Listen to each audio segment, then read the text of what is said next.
Today we're doing creamy spiced steak pasta meal prep. Each one of these containers is 659 calories, 47 grams of protein, it makes 6 servings, and it's perfect for storing and reheating. We'll start this off by placing a pot of water onto our stovetop over a high heat, and you can whack a lid on as well, it just speeds up the process. The steak that we want to use for this recipe is anything lean. Personally, I'm using topside. It's nice and lean, it's cooked quickly, and it's cheap. You can use anything like flank, skirt, rump, or even ribeye. Just make sure that there's not too much excess fat. The method for this is to slice it across the grain. This is going to break up the muscle fibers, resulting in an even more tender beef. You can also place it in the freezer for about 20 to 30 minutes beforehand. It's going to firm up and make things a lot easier to slice. Place the steak into a bowl, and we're not doing too much to it. All we're doing is a simple salt and pepper, mix it around with clean hands, and then set it aside for the time being.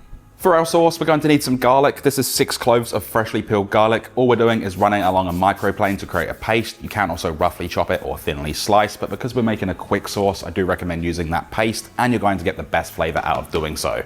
Parsley is optional. I'm using flat leaf parsley. You can also use curly parsley, and the amount is going to depend on how much you like. I'm using roughly 5 grams or 0.2 ounces. Scrunch it up, roughly chop it, make sure there's no large leaves or stems, and you can cut it any size you want, really. It doesn't really matter. Place a large high-rimmed pan over a high heat, and then 1 tablespoon of olive oil or avocado oil, or even spray oil, which is going to cut down the calories even more. Just use a good quality one.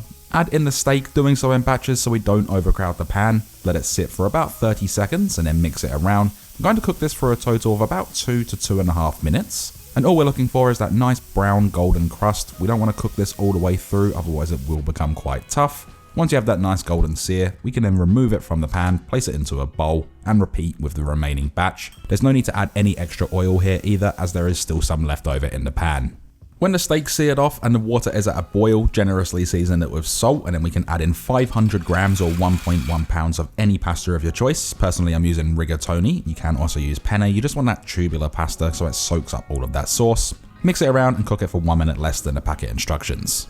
Into the same pan that we cooked the steak in, place it over a medium-high heat, add in 1 tablespoon or 14 grams of unsalted butter, as well as the garlic once the butter's melted. Mix it around and cook this for about 1 minute, making sure that garlic hasn't clumped up, and make sure that it doesn't stick to the bottom of the pan and burn. An easy way to prevent garlic from burning is just to keep it moving.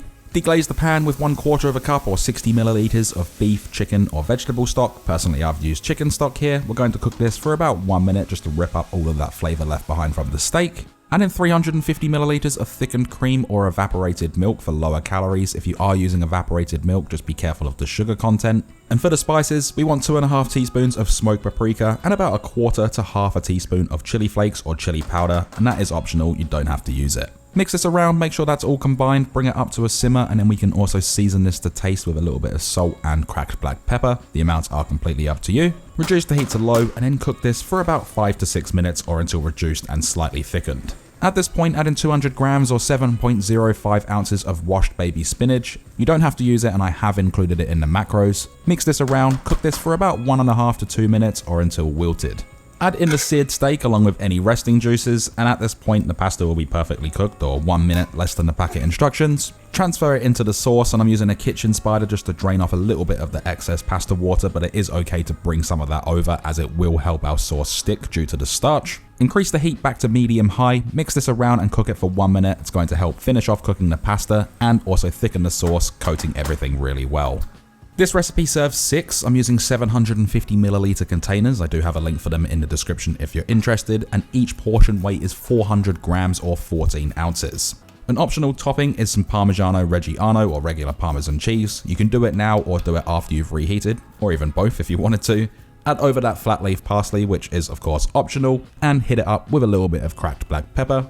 What that leaves us with is these creamy spiced steak pasta meal preps. It's quick, it's easy, and it is delicious. Once we have them portioned and weighed out, let them cool down for about 15 to 20 minutes or so, and then we can start placing on the lids. These will last 3 days in the fridge and 4 months in the freezer. If you have them frozen, just allow them to thaw overnight in the fridge. For reheating, I do recommend using a microwave. You don't need to add anything to this to rehydrate it if you do so. Whereas if you use a pan, you will need to add a little bit of cream or even stock just to rehydrate that sauce, get it nice and creamy again. And obviously that's not accounted for when we're doing the macros, so you will have to adjust if you do that. As for the macros, this is everything right here, a single portion, and there is a more detailed nutrition fact in the link in the description. With everything done, there's only one thing left to do, and we can then dig in. I feel like the amount of sauce in there is just the right amount. It's not over the top, it's not completely drowning, and it has a lot of flavor. I've used rigatoni because it holds that sauce really well, but you can use different types like penne as well. Baby spinach is just that little vegetable addition, and then the steak's nice and tender. Of course, you can use different cuts as well. I just use this one because it's nice and cheap. Hope you enjoy it, and thanks for watching.